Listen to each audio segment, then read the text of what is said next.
जसे कदम साहेब म्हणाले की नाव अद्विक ठेवलं, त्याचा अर्थ असा आहे माझ्या भाषेत की त्याच्यासारखा आता दुसरा नाही.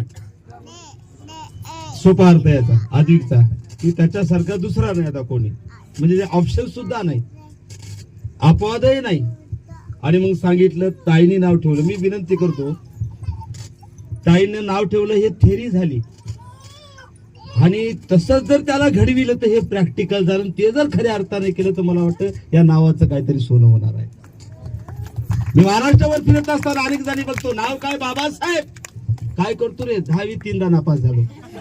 म्हणजे ते Babasaheb BA, MSc, PhD, DSc, LLD, D.Litt. Maharashtra, त्या बाबासाहेब आंबेडकरांची जो आमचा बाप, त्यांची अर्थशास्त्रातली DSc डिग्री अजूनही भारतामध्ये कोणता मायचा लाल प्राप्त करू शकला नाही.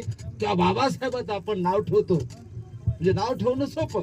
काही जणांना वाटलं बाबासाहेब नाव ठेवणं म्हणजे संपला.